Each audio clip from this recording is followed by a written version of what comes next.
ఎస్పీఎస్యులో special courses మీరు ఏమి introduce చేస్తున్నారు? మీరు ఎలా విద్యార్థుల్ని ప్రాపర్ గైడెన్స్ ఇవ్వాలనుకుంటున్నారు? సార్ టోటల్గా వచ్చేసి మనది 105 ఎకర్ క్యాంపస్ అండి. మా యూనివర్సిటీలో వచ్చేసి UG, PG and PhD programmes ఉంటాయి సార్. మనం ఏదైనా పని చేసినప్పుడు అవతల స్టూడెంట్స్ పేరెంట్స్ నుంచి కూడా మనకు ఒక రెస్పెక్ట్ ఉంటుంది. Watts your support to the students from university? మా పని ఏంటంటే మేము చెప్పేసాము తర్వాత మీరు చదువుకొని రండి అనే కాన్సెప్ట్ కాకుండా ఈ ఎస్పీఎస్యు యూనివర్సిటీలో స్కాలర్షిప్స్ ఎలా ఇస్తున్నారు? ఏ ప్రామాణికంతో మీరు ఆ స్కాలర్షిప్స్ వాళ్ళకి అందేటట్టు చేస్తున్నారు? Being a CSR program JK cements వాళ్ళు ఆల్మోస్ట్ ఒక 22 crores వరకు స్కాలర్షిప్ ఇస్తున్నారు సార్.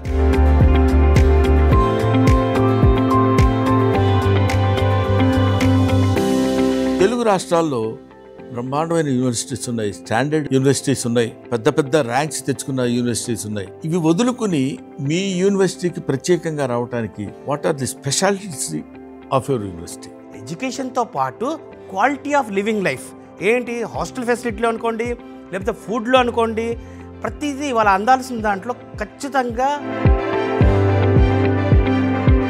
ఇప్పటి వరకు సెక్షన్స్, చదువు ఎలా చదివించాలి, ఏం చేయాలి, సబ్జెక్ట్స్ ఏంటి, కోర్సెస్ ఏంటి, ఇవన్నీ చెప్పారు, బాగానే ఉంది. With all these things we need entertainment. Sir మన కల్చర్, మన ట్రెడిషన్ మాత్రం ఎక్కడ మిస్ చేయకుండా సంక్రాంతి సెలబ్రేట్ చేసాం, ఉగాది సెలబ్రేట్ చేసాం, ఈవెన్ వినాయక చవితి అప్పుడు కూడా చక్కగా మన క్యాంపస్లో 11 రోజులు విఘ్నేశ్వరుడిని పూజించుకొని నిమజ్జనానికి అందరూ స్టాఫ్, ఫ్యాకల్టీ, మన స్టూడెంట్స్ అందరం కలిసి దగ్గరలో ఉన్న లేక్లో. ప్రస్తుతం విద్యారంగంలో టెక్నికల్గా బోల్డన్ని చేంజెస్ వస్తున్నాయి కదా, మీరు వాటిని మీ యూనివర్సిటీలో ఇంప్లిమెంట్ చేయడం కోసం మీరు ఎలాంటి మెజర్మెంట్స్ తీసుకుంటున్నారు? సార్ వరల్డ్ క్లాస్ ఇన్ఫ్రాస్ట్రక్చర్కి వచ్చేసరికి digital classroom, digital libraries, మనకి కావాల్సిన కంప్యూటర్ ల్యాబ్ ఫెసిలిటీస్ కానివ్వండి, ఎవ్రీథింగ్. నాట్ ఓన్లీ 100% ప్లేస్మెంట్స్ అని ప్రతి యూనివర్సిటీ వదలగొట్టేస్తుంది. Is it possible Sanjeev garu? Brahmananda గారు చాలా మంచి క్వశ్చన్ సార్ ఇది. ఎందుకంటే అందరూ 100% ప్లేస్మెంట్ 100% ప్లేస్మెంట్ అని చెప్తున్నారు, కానీ అండి తీసుకున్న వాళ్ళందరూ placement.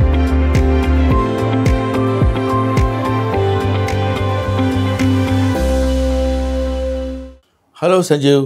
Hello sir, good to see you.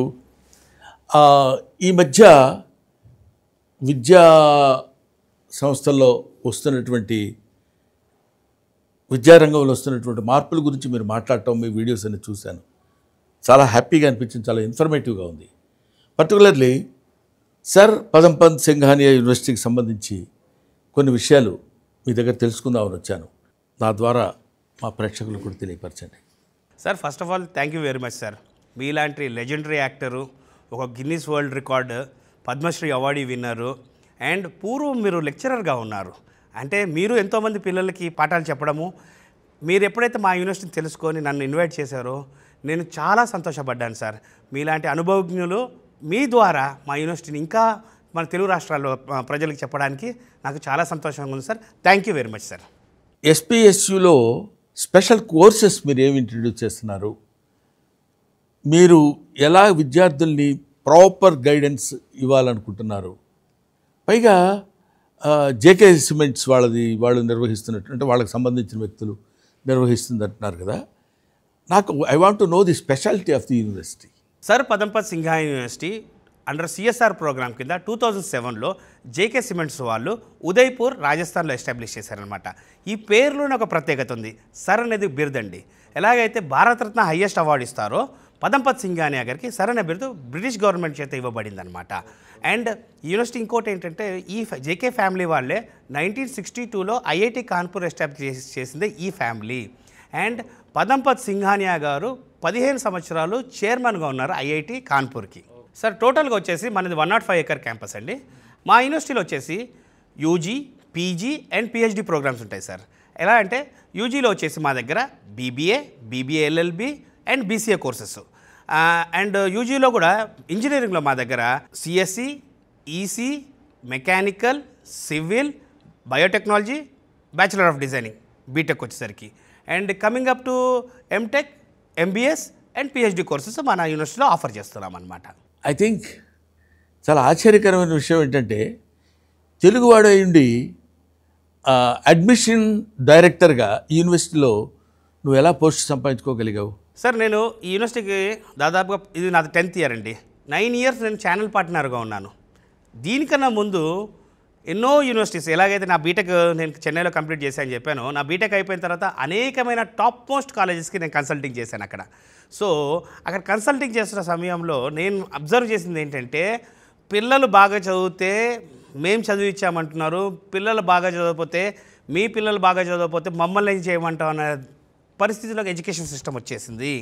నాకు ఎక్కడో అసహనం, ఎందుకు యూనివర్సిటీస్ అనగానే ఎన్ని నెంబర్ ఆఫ్ అడ్మిషన్స్ తీసుకుంటారు సార్, చదువుకునే వాళ్ళు ఎక్కడైనా చదువుకుంటూ దూసుకెళ్ళిపోతారు సార్. మీడియంగా ఉన్న స్టూడెంట్స్ని లిమిటెడ్గా తీసుకుంటే వాళ్ళని పట్టించుకోవడానికి అవకాశం ఉంటుంది మనకి. అసలు వాళ్ళు ఏం చేస్తున్నారు, అబ్జర్వేషన్ ఏంటి, ఎందుకు వాళ్ళు సరిగ్గా చదవలేకపోతున్నారా, లేకపోతే ఎక్కడ ల్యాగ్ అవుతున్నారా అనేది చూసుకోవడానికి అవకాశం ఉంటుంది. ఆ సమయంలో మన తెలుగు ఫ్యాకల్టీ ఒకరు ఎస్పీఎస్యూలో అసిస్టెంట్ ప్రొఫెసర్గా చేస్తుంటే నన్ను ఒకసారి ఇన్వైట్ చేశారు. సార్ మీరు మా క్యాంపస్కి రండి, మా క్యాంపస్ చూడండి ఎలా ఉంటుందో అని అంటే నేను అక్కడికి వెళ్ళానండి. అక్కడికి వెళ్ళిన తర్వాత సార్ నాకు నచ్చింది 3 పాయింట్లు. లిమిటెడ్ స్టూడెంట్స్ తీసుకుంటారు, రెసిడెన్షియల్ క్యాంపస్, ఫ్యాకల్టీ అంతా క్యాంపస్లో ఉంటారు. సో వెంటనే డిసైడ్ అయ్యా, మనం ఏదైనా పని చేసినప్పుడు అవతల స్టూడెంట్స్ పేరెంట్స్ నుంచి కూడా మనకు ఒక రెస్పెక్ట్ ఉంటుంది. మనము జాయిన్ చేసిన తర్వాత మర్చిపోవడం ఉండకూడదండి. జాయిన్ చేసిన తర్వాత 4 సంవత్సరాలు, 3 సంవత్సరాలు వాళ్ళ గ్రాడ్యుయేషన్ బాధ్యతగా పట్టించుకోవాలనే కాన్సెప్ట్లో నేను ఛానల్ పార్ట్నర్గా జాయిన్ అయిన వ్యక్తిని 9 సంవత్సరాలు నిరంతరం నా కృషి, ఎంతోమంది తెలుగు స్టూడెంట్స్ అక్కడికి వెళ్ళడం, చదువుకోవడం, చాలా చక్కగా విదేశాల్లోకి వెళ్ళిపోవడం, మంచి మంచి జాబుల్లోకి వెళ్ళడం. 9 సంవత్సరాల తర్వాత మా main management, JK main management నన్ను గ్రహించి ఒక అడ్మిషన్ డైరెక్టర్ పొజిషన్ నాకు ఇచ్చి నా బాధ్యతని ఇంకా డబల్ చేసింది. ఛానల్ పార్ట్నర్గా ఉన్నప్పుడే ఏ రోజు ఏ సమస్య ఉన్నా కూడా వదిలిపెట్టలేదు. ఇప్పుడు డైరెక్టర్గా నన్ను ఇంత మంచి పొజిషన్ నాకు నా మేనేజ్మెంట్ ఇచ్చినప్పుడు ఇంకా నా బాధ్యత డబల్ అయిపోయి నేను రెగ్యులర్గా క్యాంపస్లో, ఎక్కువ శాతం క్యాంపస్ ఉదయపూర్లోనే ఉంటాను. అండ్ మీ పిల్లలకి, ప్రతి స్టూడెంట్స్కి చెప్తున్నది ఒకటే, పేరెంట్స్ చెప్తున్నది ఒకటే, వాళ్ళ బాధ్యత 100% నా రెస్పాన్సిబిలిటీ. నేను కాలేజీలో లెక్చరర్గా పనిచేశాను. స్టూడెంట్స్ని ఎలాగా ఇంట్రెస్టింగ్గా ఎడ్యుకేషన్ లైన్ వైపు తిప్పాలి అంటే, మీరు చెప్పినట్టు రెసిడెన్షియల్ స్కూల్స్ అవి కాదు, వాళ్ళని ఎలాగా ఉత్తీర్ణులు చేసి గొప్పవాళ్ళని చేయాలని తాపత్రయపడ్డవాడిని. What's your support to the students from university? Sir చాలా మంచి పాయింట్ అండి. ఏంటంటే ఇప్పుడు ఎడ్యుకేషన్ సిస్టంలో నేను చెప్పినట్టే మా మా మా పని ఏంటంటే మేము చెప్పేసాము తర్వాత మీరు చదువుకొని రండి అనే కాన్సెప్ట్ కాకుండా క్యాంపస్లోనే ఫ్యాకల్టీ ఉండడము, సాటర్డే సండేస్ అడిషనల్గా వాళ్ళకి ఏదైనా సపోర్ట్ కావాలంటే, ఈరోజు ప్రతి ఒక్కరం టెక్నాలజీ గురించి మాట్లాడుతున్నాం. ఆర్టిఫిషియల్ ఇంటెలిజెన్స్, మెషిన్ లెర్నింగ్ అంటున్నాం, క్లౌడ్ టెక్నాలజీ, డేటా సైన్స్, ఇన్ని టెక్నాలజీస్ గురించి మాట్లాడుతున్నామే. కానీ ఈ టెక్నాలజీస్ కన్నిటికీ ఏంటంటే ప్రాక్టీస్ చాలా ముఖ్యం సార్. ఎవరైతే ఎక్కువగా ప్రాక్టీస్ చేస్తారో బ్రహ్మానందం గారు, గ్యారంటీకి సార్ నేను ఏం చెప్తున్నానంటే 100% పిల్లలు ఎక్కువ ప్రాక్టీస్లో 100% సక్సెస్ అవుతారు. సో ఆ సక్సెస్ కూడా ఏంటి, వాళ్ళ ఎక్స్పర్ట్ ఫ్యాకల్టీతో వాళ్ళ బ్యాకప్ ఉండడము. అండ్ ఇంకో విషయం అండి, ఇప్పుడు ఏంటి ఇక్కడ పిల్లలు మన ఈ ఏజ్ గ్రూప్ ఎలా ఉంటుంది అంటే, పిల్లలు సాయంత్రం మనకి డే స్కాలర్గా ఇంటి నుంచి వెళ్ళి రావడము, సాయంత్రం వచ్చిన తర్వాత వాళ్ళ ఏజ్ గ్రూప్ వాళ్ళు ఎంతమంది ఉంటారండి? చాలా తక్కువ మంది ఉంటారు. మన దగ్గర రెసిడెన్షియల్ అవ్వడం వలన క్యాంపస్లోనే వాళ్ళ ఏజ్ గ్రూప్ వాళ్ళందరూ ఒక దగ్గర ఉండడము, నాలెడ్జ్ షేరింగ్ అంటాం. ఫస్ట్ ఆఫ్ ఆల్ ఏంటంటే సబ్జెక్ట్ నాలెడ్జ్ షేరింగ్. ఏది, ఒక సబ్జెక్ట్ టాపిక్ నాకు బాగా అర్థమవచ్చు, ఒక టాపిక్ సబ్జెక్ట్ మీకు బాగా అర్థమవ్వచ్చు. సో వీళ్ళిద్దరూ ఒక్కొక్క టాపిక్ షేర్ చేసుకోవడము.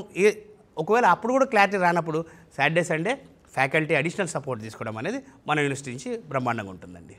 మోస్ట్ ఇంట్రెస్టింగ్ క్వశ్చన్ అండి, ఈ ఎస్యు యూనివర్సిటీలో స్కాలర్షిప్స్ ఇస్తున్నారు కదా, అవి స్కాలర్షిప్స్ ఎలా ఇస్తున్నారు, ఏ ప్రామాణికంతో మీరు ఆ స్కాలర్షిప్స్ వాళ్ళకి అందేటట్టు చేస్తున్నారు?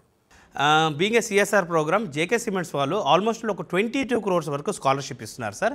ఈ స్కాలర్షిప్ కూడా ఫస్ట్ ఇయర్ ఇచ్చి సెకండ్ ఇయర్ CGPA లేకపోతే మళ్ళీ ఫుల్ ఫీజు కట్టమండం అనేది ఉండదు.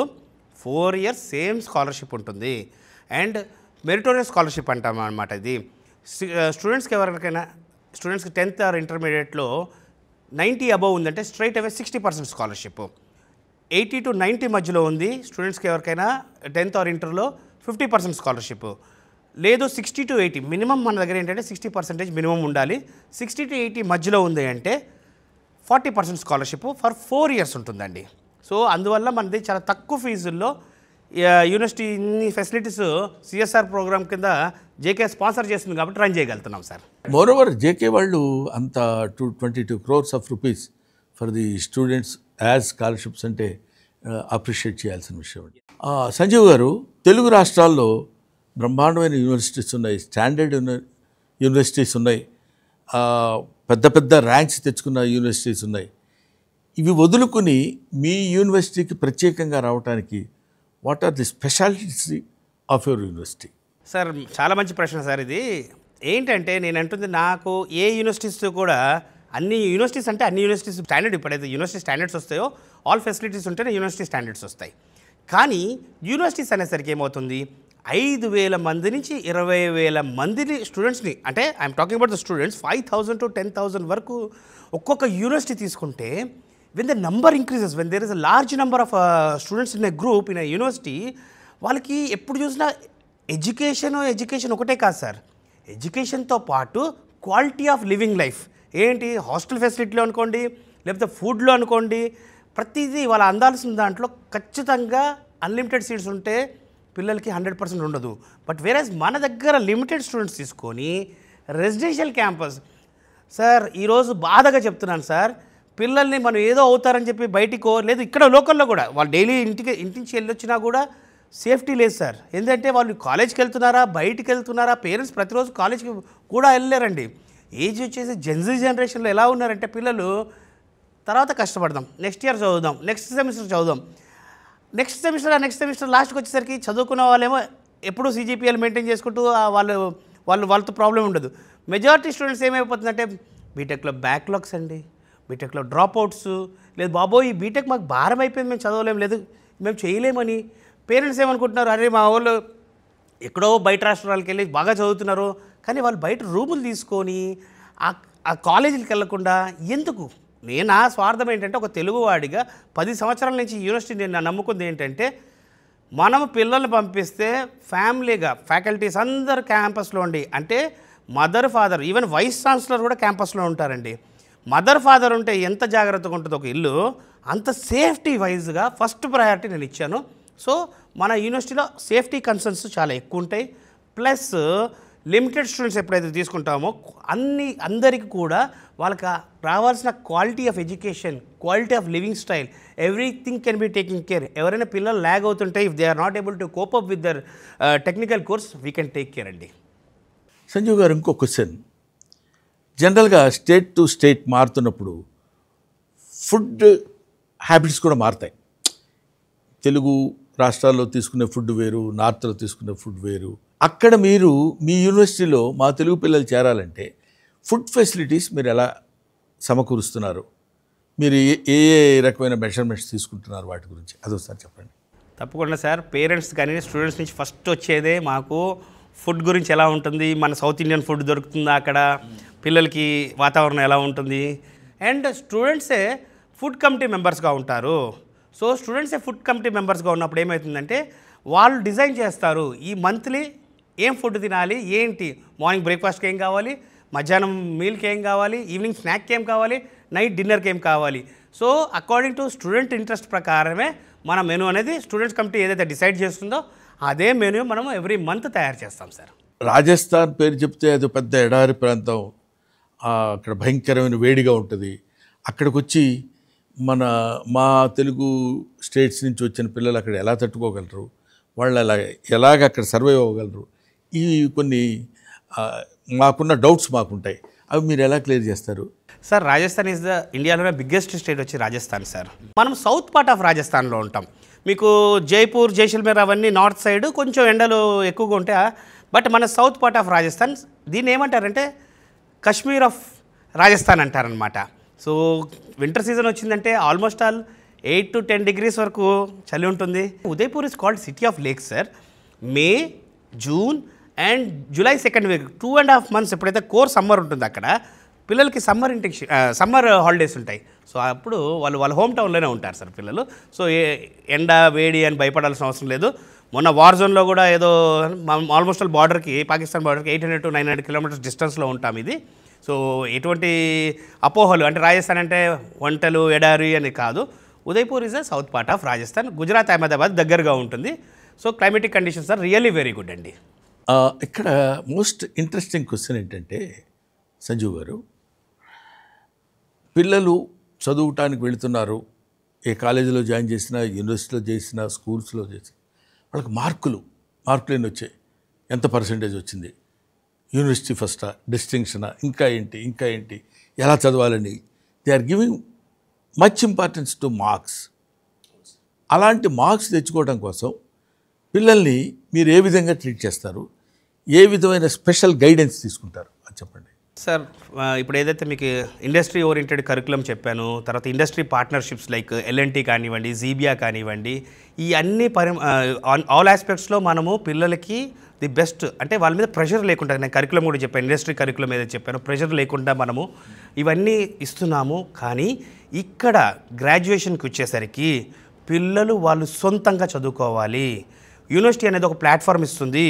ఆ ప్లాట్ఫారంలో సార్ ఒక క్లాస్లో 60 మందికి స్టూడెంట్స్కి ఒకే ర్యాంక్ ఎలాగైతే రాదో అంతే ప్రాక్టికల్గా స్టూడెంట్స్కి మనం ఇచ్చే ఎన్విరాన్మెంట్. సార్ మా దగ్గర నేను చెప్పినట్టు మా దగ్గర బయట నుంచి రావడాలు బయట తిరగడాలు లేదు. సాయంత్రం అయ్యేసరికి పిల్లలందరూ క్యాంపస్లో ఉంటారు. ఆ ఏజ్ గ్రూప్ వాళ్ళు ఒక దగ్గర ఉంటే మీరు చెప్పింది బాగుంది. ఎందుకంటే it's like a home. Father, mother, parents అందరూ ఫ్యామిలీ అండర్ వన్ రూఫ్ అనే కాన్సెప్ట్ అనే కాన్సెప్ట్తో మీరు చేసిన దాని బాగుందండి. రైట్. సో టెక్నాలజీ పరంగా అదే పిల్లలు అంతా వాళ్ళ ఏజ్ గ్రూప్ వాళ్ళు ఉంటారు కాబట్టి నాలెడ్జ్ షేరింగ్ అనేది చాలా ఈజీగా ఉంటుంది సార్.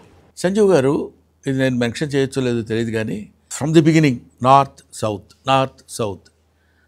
స్టూడెంట్స్, సౌత్ స్టూడెంట్స్ అని ఆ వేరియేషన్ ఒకళ్ళ మీద ఒకళ్ళకి చిన్న వాళ్ళు నార్త్, వాళ్ళు మనం సౌత్ అనే ఆలోచన ఎందుకో మన చిన్నప్పటి నుంచి అది డెవలప్ అయింది.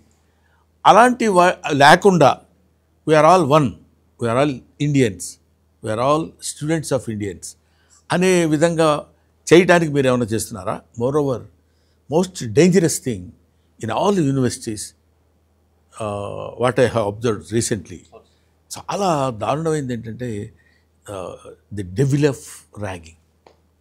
ఈ ర్యాగింగ్ అరికట్టడానికి పర్టికులర్గా నేను ఈ పాయింట్ స్ట్రెస్ చేసి మిమ్మల్ని అడుగుతున్నాను. మీ యూనివర్సిటీ తీసుకునే మెషర్మెంట్స్ ఏంటి?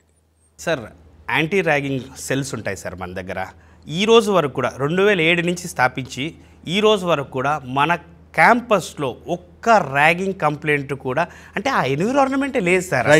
ఎప్పుడైతే వైస్ ఛాన్సలర్ దగ్గర నుంచి ఫ్యాకల్టీ దగ్గర నుంచి క్యాంపస్లోనే ఉండడం అంటే తల్లిదండ్రులు ఉంటే పిల్లలు ఎంత జాగ్రత్తగా మర్యాదగా ఉంటారో మన దగ్గర ఎప్పుడూ ప్రాబ్లమ్స్ లేదు. అండ్ ఎవరైనా పొరపాటున తెలియక ర్యాగింగ్ చేసినా కూడా పొరపాటున ఏదైనా ఉన్నా కూడా వాళ్ళు వెళ్ళి యాంటీ ర్యాగింగ్ సెల్స్ వాళ్ళకి చెప్తే ఇమీడియట్గా వాళ్ళపైన యాక్షన్ తీసుకోవడం జరుగుతుంది. సో పిల్లలు మా దగ్గరకు వచ్చి చెప్పాలంటే భయపడే వాళ్ళు ఎవరైనా ఉన్నా కూడా యాంటీ ర్యాగింగ్ సెల్స్ వాళ్ళ స్టూడెంట్స్ వాళ్ళని కలిస్తే కూడా ఈజీగా వాళ్ళు సపోర్ట్ చేస్తారు. ఇప్పటివరకు అయితే మన యూనివర్సిటీలో ఎప్పుడు ర్యాగింగ్ అనే సమస్య రాలేదు. అండ్ మీరు అన్నారు సౌత్ నార్త్ గురించి అన్నారు సార్. అసలు అట్లాంటి ఫీలింగ్ కానివ్వండి ఇవన్నీ ఎప్పుడు మొదలవుతాయి అంటే జనరల్లీ పిల్లలకి మన ఆలోచన అంటే పిల్లల్ని బయట ఉంచడము లేదా వాళ్ళు గొడవ పడడము అప్పుడే ఆ డిఫరెన్షియేషన్ తప్పించి when everyone is secured as a family under one roof అసలు ఆ ప్రశ్నే మనకి వెరీ గుడ్. చాలా ఫన్నీ క్వశ్చన్ ఏంటంటే సంజీవ్ గారు, ఇప్పటి వరకు సెక్షన్స్, చదువు, ఎలా చదివించాలి, ఏం చేయాలి, సబ్జెక్ట్స్ ఏంటి, కోర్సెస్ ఏంటి, ఇవన్నీ చెప్పారు, బాగానే ఉంది. But with all these things we need entertainment, cultural side కూడా, because I belong to cultural side man. ఎలాగా మీరు ఏ రకమైన పద్ధతులు ఎలాంటి ఇవి తీసుకొని కల్చరల్ యాక్టివిటీస్ని మీరు ఎలా డెవలప్ చేయాలి? ఎందుకంటే కేవలం ఒకే మూసలో కాకుండా ఇంకొక పద్ధతిలో వీటితో పాటు వాళ్ళకి కల్చరల్గా ఒక సాంగ్స్ అని, డాన్సెస్ అని, ఈ లలిత కళలు ఉంటాయి చూడండి, ఫైన్ ఆర్ట్స్, అవి డెవలప్ చేయడానికి మీ యూనివర్సిటీలో ఏమైనా ఛాన్సెస్ ఉన్నాయా? చేస్తున్నారా? దాని రిజల్ట్ ఏమైనా ఉందా? I want that information. Sir మన కల్చర్ మన ట్రెడిషన్ మాత్రం ఎక్కడ మిస్ చేయకుండా ఈవెన్ సంక్రాంతి టైంలో కూడా సంక్రాంతి బొమ్మల దగ్గర నుంచి మనం యూనివర్సిటీ క్యాంపస్లో సంక్రాంతి సెలబ్రేట్ చేసాం, ఉగాది సెలబ్రేట్ చేసాం. సో వాళ్ళు పండగలకి ఇంటికి రాలేని అంశాల్లో కూడా మనం అక్కడ పిల్లలకి సెలబ్రేట్ చేయడమే కాకుండా దాంట్లోనే ముగ్గులు పోటీలని, కైట్స్ ఫ్లయింగ్ అని, సో అనేకమని, ఈవెన్ వినాయక చవితి అప్పుడు కూడా చక్కగా మన క్యాంపస్లో 11 రోజులు విఘ్నేశ్వరుడిని పూజించుకొని నిమజ్జనానికి అందరూ స్టాఫ్, ఫ్యాకల్టీ, మన స్టూడెంట్స్ అందరం కలిసి దగ్గరలో ఉన్న లేక్లో నిమజ్జనం చేసి వచ్చామండి. ఈ కల్చరల్ యాక్టివిటీసే కాకుండా మళ్ళీ కాలేజీలో ఫెస్ట్ జరుగుతుంటాయి. అండ్ నేను చెప్పాను చూసారా 22 స్పోర్ట్స్ క్లబ్స్ ఉన్నాయి మన దగ్గర. Cricket, football, volleyball, basketball, indoor badminton courts, gym facility, TT, ఇన్ని ఫెసిలిటీస్, స్పోర్ట్స్ ఫెసిలిటీస్ ఉన్నాయి. ఆల్మోస్ట్ ఒక 25 క్లబ్స్ ఉన్నాయండి మన దగ్గర. So all the things are included for the స్టూడెంట్స్కి. నాట్ ఓన్లీ ఎడ్యుకేషన్తో పాటు ఎంటర్టైన్మెంట్కి కూడా వాళ్ళకి రావాల్సిన ప్రతిదీ కూడా వీఆర్ పర్సనలీ టేకింగ్ కేర్ అండి. ఇంకో విషయం, మీ యూనివర్సిటీలో చదువుకున్న విద్యార్థులకి మీరే ఉద్యోగ అవకాశాలు ఇప్పిస్తారని విన్నాను. అది మోస్ట్ అప్రిషియేట్ చేయాల్సినటువంటి విషయం. అది ఎంతవరకు ఎలాగా మీరు ఆచరణలో పెడుతున్నారు? డెఫినెట్లీ సార్, ఎప్పుడైతే లిమిటెడ్ స్టూడెంట్స్ తీసుకుంటున్నామో దాంట్లోనే వీ కెన్ మేక్అవుట్ క్లియర్గా మంచి మెరిటోరియస్ స్టూడెంట్స్. అంటే మీరు మొదటి నుంచి మీరు చెప్తున్న దానిలో చాలా ఇంట్రెస్టింగ్ పాయింట్ ఏంటంటే లిమిటెడ్ కొంచెం లిమిటెడ్గా ఉన్నప్పుడు less luggage more comfortable. Exactly sir. అలాగా మీరు ఆ లిమిటెడ్ దానిలో నుంచే మీరు చేసేటువంటి కార్యక్రమాలన్నీ సక్రమంగా చేయడానికి అవకాశం ఉంటుంది అంటారు మీరు? 100% స్పెసిఫిక్గా డిఫైన్ అయిపోతుంది కదా సార్, నంబర్ అనేది డిఫైన్ అయిపోతుంది. మనకి ఇంతమంది ఉన్నారు, ఈ పర్సంటేజెస్ ఇంత ఉన్నాయి. సో అది కాకుండా ఎల్ఎన్టీ ఎడ్యుటెక్ ప్రోగ్రామ్స్ ఏవైతే ఇండస్ట్రీ పార్ట్నర్షిప్స్ ఇవన్నీ ఉన్నాయో, ఇవే కాకుండా మనం ఇంటర్న్షిప్ ప్రోగ్రామ్స్ పిల్లలకి ఏంటంటే సమ్మర్ వెకేషన్ చెప్పాను కదా సార్, ఆ సమ్మర్ వెకేషన్లో ఇంటర్న్షిప్ ప్రోగ్రామ్ ఆపర్చునిటీస్ ఇవన్నీ కల్పించడము, ప్రాక్టికల్ మోరార్ థియరిటికల్ కాకుండా ప్రాక్టికల్గా పిల్లల్ని ఇండస్ట్రీ రెడీ కరికులంతో వాళ్ళని మనం చేస్తున్నాం. రైట్. ప్రస్తుతం విద్యారంగంలో టెక్నికల్గా బోల్డన్ని చేంజెస్ వస్తున్నాయి కదా, మీరు వాటిని మీ యూనివర్సిటీలో ఇంప్లిమెంట్ చేయడం కోసం మీరు ఎలాంటి మెజర్మెంట్స్ తీసుకుంటున్నారు? సార్, వరల్డ్ క్లాస్ ఇన్ఫ్రాస్ట్రక్చర్కి వచ్చేసరికి digital classroom, digital libraries, మనకి కావాల్సిన కంప్యూటర్ ల్యాబ్ ఫెసిలిటీస్ కానివ్వండి, everything. Not only digital class rooms అండి, ఈవెన్ హాస్టల్స్ కూడా ఇంక్లూడ్ అయి ఉంటాయి. హాస్టల్స్ దగ్గర నుంచి, మెస్ దగ్గర నుంచి టోటల్గా మనది ఇన్ఫ్రాస్ట్రక్చర్ ఏదైతే ఉందో it meets the world class infrastructure. Sanjeev garu, what's your role to make the student betterment? మీరు బాగా స్టూడెంట్స్ని మంచి వృద్ధిలోకి తీసుకురావాలని మీరు మాట్లాడే విధానం, మీరు చెప్తున్న పద్ధతి చూస్తుంటే చాలా ఎంతూజియాస్టిక్గా ఉన్నారు. యూ విల్ డూ మిరాకిల్స్ అనే ఆలోచన కూడా నాకు వస్తుంది, అనే థాట్ కూడా నాకు కల్పిస్తున్నారు. It's very nice. At the same time మీరు ఏం తీసుకుంటున్నారు జాగ్రత్తలు? మీరు చెప్తున్నారు ఇందాటి నుంచి మేము ఇలాగండి అలాగండి అని. Okay, we accept that. Particularly ఈ విషయంలో మీరు పర్సనల్గా, సంజీవ్ పర్సనల్గా యూనివర్సిటీ గురించి, స్టూడెంట్స్ గురించి మీరు ఏం జాగ్రత్తలు తీసుకుంటున్నారు? నేను ఒకప్పుడు ఛానల్ పార్ట్నర్గా ఉన్నప్పుడే ఎవరైనా స్టూడెంట్స్ జాయిన్ చేసినా వాళ్ళు కంప్లీట్ అయ్యేంత వరకు బాధ్యత తీసుకునేవాడు సార్. సో నేనేంటంటే మీ ద్వారా ప్రతి పేరెంట్స్కి కన్వే చేసేది మెసేజ్ ఏంటంటే, మీ పిల్లల్ని మాకు ఇవ్వండి, నేను చూసుకుంటాను, మీరు ఎవరు టెన్షన్ పడాల్సిన అవసరం లేదు. నేను ఈ మాట ఇంత నమ్మకంగా ఎందుకు చెప్తున్నానంటే, మా వైస్ ఛాన్సలర్ దగ్గర నుంచి, ఫ్యాకల్టీ దగ్గర నుంచి, వాళ్ళ ఫ్యామిలీస్తో క్యాంపస్లో స్టే చేసి అందరి పిల్లలు ఇంత చక్కగా చూసుకుంటున్నారు కాబట్టి నాకు ఇంత ధైర్యంగా నేను చెప్తున్నాను. అసలు చాలామంది పేరెంట్స్లో కన్ఫ్యూజన్ ఉంది. చాలామంది పేరెంట్స్కి అయ్యో బయటికి పంపిస్తున్నాము, ఎలా ఉంటున్నారో ఏముంటున్నారో ఏమి టెన్షన్ పడాల్సిన అవసరం లేదండి. ఫ్యామిలీ అండర్ వన్ రూఫ్ లాగా మన యూనివర్సిటీలో చాలా చక్కగా ఉంటాం. 100% ప్లేస్మెంట్స్ అని ప్రతి యూనివర్సిటీ వదలగొట్టేస్తుంది. Is it possible Sanjeev garu? Brahmananda గారు, చాలా మంచి క్వశ్చన్ సార్ ఇది. ఎందుకంటే అందరూ 100% ప్లేస్మెంట్ అని చెప్తున్నారు, కానివ్వండి తీసుకున్న వాళ్ళందరూ ప్లేస్మెంట్ చేయడం ఎట్లా సాధ్యపడుతుంది సార్? 100% ప్లేస్మెంట్ అంటే ఏంటనేది నేను చెప్తాను చూడండి. మీకు ఎలిజిబిలిటీ క్రైటీరియా అని ఒకటి ఉంటుంది. స్టూడెంట్కి 8 to 8.5 మినిమం CGPA ఉండాలి. ఇంటర్న్షిప్ ప్రోగ్రామ్స్ మినిమం ఒక 2 ఇంటర్న్షిప్ ప్రోగ్రామ్స్ చేసి ఉండాలి. తర్వాత వర్క్షాప్స్, ముఖ్యంగా ఏంటంటే అనేక రకమైన వర్క్షాప్స్ ఉన్నాయి. దాంట్లో ఒక్క వర్క్షాప్ గురించి చెప్తాను, కమ్యూనికేషన్ స్కిల్స్. ఈరోజు ప్రతి స్టూడెంట్కి, పేరెంట్కి గూగుల్, మైక్రోసాఫ్ట్లో జాబ్ రావాలంటున్నారు, కానీ కమ్యూనికేషన్ స్కిల్స్లో చాలా నిల్గా ఉంటున్నారు. Student has to practice himself. Student practice చేయాలి ఇవన్నీ. దీని తర్వాత మినీ ప్రాజెక్ట్ ఇంత లిస్ట్ ఉంది సార్. ఇంత లిస్ట్ ఎవరైతే కంప్లీట్ చేస్తారో ఖచ్చితంగా వారు 100% ప్లేస్ అవుతారు. ఈ సర్ పదంపద్ సింఘానియా యూనివర్సిటీకి అకాడమిక్ క్యాలెండర్ ఏమైనా ఉందా? Yes sir, ఎస్పీఎస్యు sir Padampat Singhania university మేము అకాడమిక్ క్యాలెండర్ ఫాలో అవుతాం. సో పిల్లలు ఎప్పుడైతే జాయిన్ అవుతారో అప్పుడే వాళ్ళకి అకాడమిక్ క్యాలెండర్ అనేది ఇవ్వబడుతుంది. సో దాని ద్వారా పిల్లలకి ఏం జరుగుతుందంటే వాళ్ళకి ఎన్ని వర్కింగ్ డేస్ ఉన్నాయి, ఎప్పటి నుంచి వాళ్ళ ఎగ్జామ్స్ ఉన్నాయి, ఎప్పుడు వాళ్ళ హాలిడేస్ ఉన్నాయని కొద్దిగా మెంటల్గా ప్రిపేర్ అయి ఉంటారు. అండ్ హాలిడేస్ కూడా ముఖ్యంగా ఏంటంటే దూర ప్రాంతాల నుంచి పిల్లలు వస్తున్నారు కాబట్టి అక్కడ వాళ్ళ ట్రైన్ రిజర్వేషన్స్ అనుకోండి ముందుగా చేసుకుంటే ఫ్లైట్ టికెట్స్ కూడా చాలా తక్కువ రేట్లో పడతాయి. సో ముందుగానే అకాడమిక్ క్యాలెండర్ అనేది జాయిన్ అయిన వెంటనే ఇచ్చేస్తాం సార్. జనరల్గా యూనివర్సిటీస్ ఆగస్టు సెప్టెంబర్లో స్టార్ట్ అవుతాయి కదా అకాడమిక్ ఇయర్స్ నాకు తెలిసి. అటువంటిది మీరు ఎర్లీగా స్టార్ట్ చేయాలని ఎందుకు అనుకుంటున్నారు? సార్ యాక్చువల్లీ చెప్పాలంటే ఇక్కడ కౌన్సిలింగ్స్ అయిపోయి ఇవన్నీ అయిపోయేసరికి మనకి ఆగస్టు సెప్టెంబర్ అవుతుంది. బట్ మనది మాత్రం జూలై ఫస్ట్ వీక్ నుంచి కాలేజ్ స్టార్ట్ అయిపోతుంది. This the only university in India which is offering 1 month induction classes, orientation classes, workshops, తర్వాత ఇండస్ట్రీ ఎక్స్పర్ట్స్ ఇవన్నీ చేపిస్తున్నాం. ఎందుకంటే ఈరోజు మనం అందరం టెక్నాలజీ గురించి మాట్లాడుకుంటున్నాము.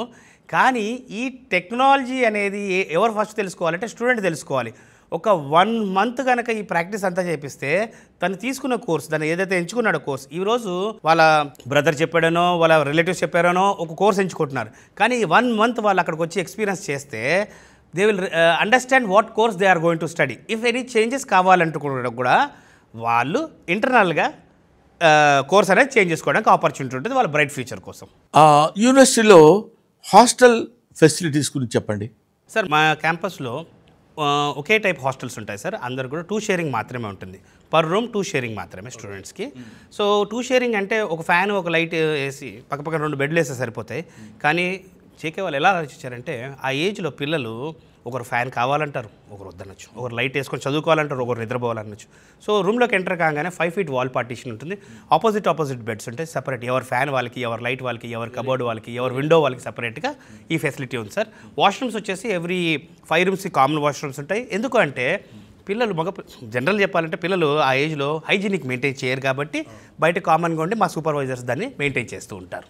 సంజీవ్ గారు, పేరెంటల్ పోలీసింగ్ అని కొత్తగా ఏదో ఇంట్రడ్యూస్ చేశారంట, ఏంటి దాని ఇన్ఫర్మేషన్ చెప్పండి సార్. పేరెంటల్ పోలీసింగ్ అంటే నేను ఇప్పుడు చెప్తున్నాను సరే, దాదాపుగా ఇన్ని ఇయర్స్ ఎక్స్పీరియన్స్లో ఎంత చూస్తున్నా కూడా ఎంత మనం పిల్లల్ని కంట్రోల్ చేసినా ఏం చేసినా వాళ్ళ వయసు అట్లాంటిది. సో నాకు ఒక ఆలోచన కలిగింది ఏంటంటే, ఇప్పుడు మన దగ్గర తెలుగు రాష్ట్రాల నుంచి ఒక 600 మంది 800 మంది దాకా అడ్మిషన్ తీసుకుంటున్నారు. నేనేమంటానంటే పేరెంట్స్, మీరు ఒక్కొక్క పేరెంట్ నేను కొన్ని స్లాట్స్ ఇస్తాను. ఓకే, ఇప్పుడు ఫర్ ఎగ్జాంపుల్ జూలై నెలలో ఒక వారం రోజులు ఒక మదర్ ఫాదరు ఇంకో మదర్ ఫాదర్ అంటే 4. మీకు క్యాంపస్లోనే అకామిడేషను ఫుడ్ అన్నీ నేను ఇస్తా. మీ పిల్లల కోసం ఒక వారం వచ్చి ఉండండి.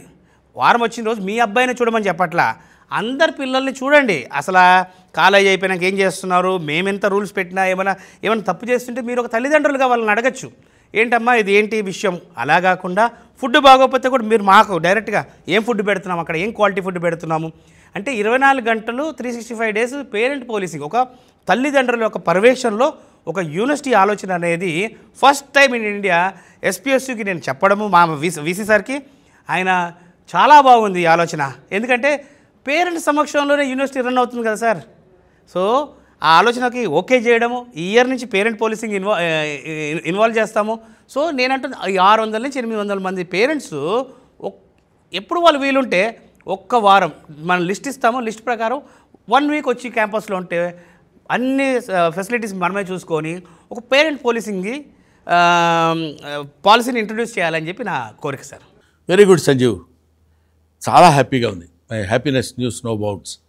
ఎందుకంటే ఒక యూనివర్సిటీ వాళ్ళు తీసుకోవాల్సిన జాగ్రత్తలు, పర్టికులర్లీ స్టూడెంట్స్ సైడ్ నుంచి వాళ్ళు తీసుకోవాల్సినటువంటి విధి విధానాలు ఎలా ఉండాలి, అవి మరీ ఎక్కి దాన్ని పనిషబుల్గా కాకుండా సాఫెన్గా వాళ్ళకి చెప్పి వాళ్ళ యొక్క భవిష్యత్తుని ఎట్లా తీర్చిదిద్దాలనేది, పర్టికులర్లీ అందరూ కలిసి రెసిడెన్షియల్గా ఉండటం, వైస్ ఛాన్సలర్ దగ్గర నుంచి అందరూ ఒకే క్యాంపస్లో ఉంటాం, ఇలాంటివన్నీ వాళ్ళకి చేకూర్చి వాళ్ళకి ఇట్లాగా ఎలా ఉండాలి అని హాస్టల్ ఫెసిలిటీస్ కానీ, ఇప్పుడు మీరు చెప్పేది చూస్తుంటే ఇంత మంచి యూనివర్సిటీ, రియలీ చాలా బాగుంది యూనివర్సిటీ, డెఫినెట్గా పిల్లలు ఇక్కడ చదువుకుంటే బాగుంటారనే ఆలోచన కూడా నాకు కలుగుతుంది. బట్ ఒకటి మాత్రం నేను చెప్పగలను, మన ఇద్దరం మాట్లాడుకున్నప్పుడు బాగుండొచ్చు, పేరెంట్స్ యు గో అండ్ వాళ్ళ దగ్గరికి వెళ్ళి చూసుకుని అన్ని విధాలుగా అద్భుతంగా ఉంది అనుకుంటే మీ పిల్లల్ని అక్కడ చేర్చండి. వాళ్ళు మనకి నార్త్ సౌత్ అనే భేదం లేదు, ఫుడ్ తేడా లేదు, అక్కడ ఉన్నటువంటి ఎన్విరాన్మెంట్ తేడా లేదు, వీటన్నిటికి కావాల్సిన శ్రద్ధ తీసుకుంటున్నారు. కాబట్టి I wish you all the best my dear Sanjeev. Once again you will hit the headlines. Thank you. Thank you so much, sir. I don't have really words. I can only say thank you very much, sir. Thank you.